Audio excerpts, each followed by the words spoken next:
Você sabia que o Homem de Ferro, além de ser um dos heróis mais famosos da Marvel, esconde dezenas de segredos curiosos tanto nos quadrinhos quanto nos bastidores dos filmes?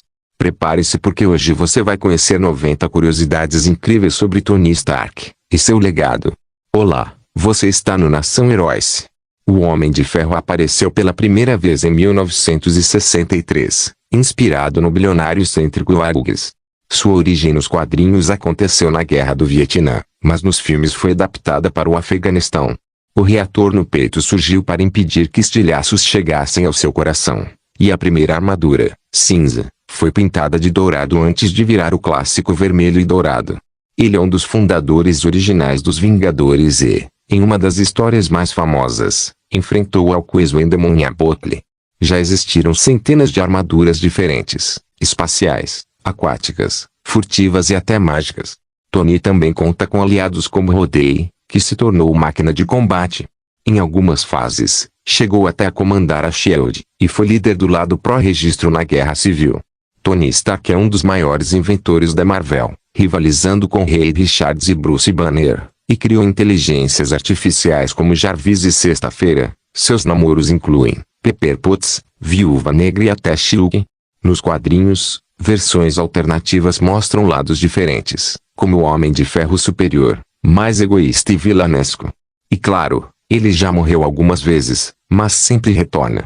O legado continua com personagens como Riri Williams, a Coração de Ferro, e Pepper Potts, que já usou a armadura resgate. Agora vamos para os bastidores do cinema. Você sabia que Robert Downey Jr. quase não conseguiu o papel? Jon Favreau teve que brigar por ele, e foi a melhor decisão possível. Muitas falas de Tony Stark foram improvisadas, inclusive a icônica "Eu sou o Homem de Ferro". O primeiro filme de 2008 foi o início do MCU e salvou a Marvel Studios da falência. A caverna onde Tony constrói a Mark I foi gravada em estilo improvisado, com cenas lembrando MacGyver. No primeiro longa, partes da armadura eram reais, feitas de metal e fibra de vidro, mas depois tudo virou CGI e o pedido de Chase Burger quando Tony volta para casa foi ideia do próprio Downey, inspirado na sua vida pessoal. Paul Bettany dublava o Jarvis sem nem saber ao certo quem era o personagem, até virar o Visão anos depois. O escudo do Capitão América aparece discretamente na oficina em Homem de Ferro 2. Já em Homem de Ferro 3, o vilão Mandarim acabou sendo apenas um ator, uma reviravolta que dividiu os fãs.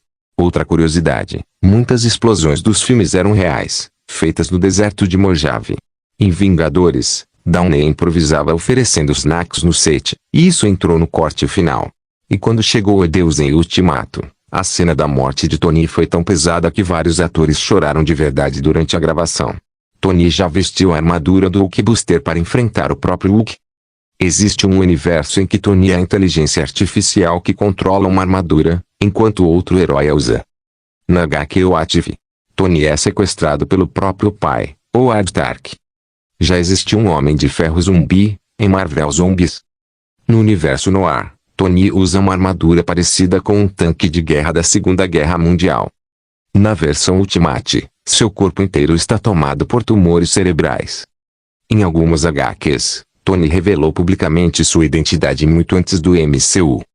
Ele já foi rei da Terra por um curto período em histórias alternativas. Uma de suas armaduras foi feita de Uru, o mesmo metal do martelo de Thor. Já existiu a Good Killer Armor, do tamanho de um planeta. Tony teve um irmão perdido nos quadrinhos chamado Arno Stark. Existe uma versão chamada Homem de Ferro 2099, em um futuro alternativo. Em uma HQ, Tony e Steve Rogers se enfrentam de novo no futuro, idosos. Ele já se uniu ao Doutor Destino em algumas ocasiões. Nos quadrinhos, Tony já foi membro dos Guardiões da Galáxia. Uma das armaduras foi projetada para lutar contra o Galactus.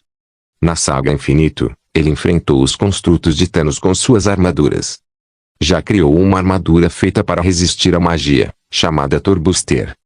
O reator Ark não existe nos quadrinhos originais. Ele foi criado para os filmes e depois incorporado. O nome completo é Anthony Howard Stark. Em algumas animações, Tony é retratado como mais arrogante que nos filmes. O próprio Stan Lee disse que Tony era o herói mais difícil de fazer o público gostar. O desenho Homem de Ferro, A série animada 1994 foi a primeira grande aparição dele fora dos quadrinhos. Na infância, Tony salvou um amigo que depois se tornaria vilão, Ezekiel Stane, filho de Obadiah. O traje de nanotecnologia em Guerra Infinita levou mais de 2 anos para ser finalizado digitalmente. Do nascimento em 1963 até o sacrifício em 2019, o Homem de Ferro deixou uma marca que vai muito além dos quadrinhos e do cinema. E aí, qual dessas curiosidades você já sabia? Comenta aqui embaixo. Esse foi mais um vídeo do Nação Heróis. Se você curtiu, já deixa o like, se inscreve no canal e ativa o sininho para não perder nenhuma novidade. Até a próxima.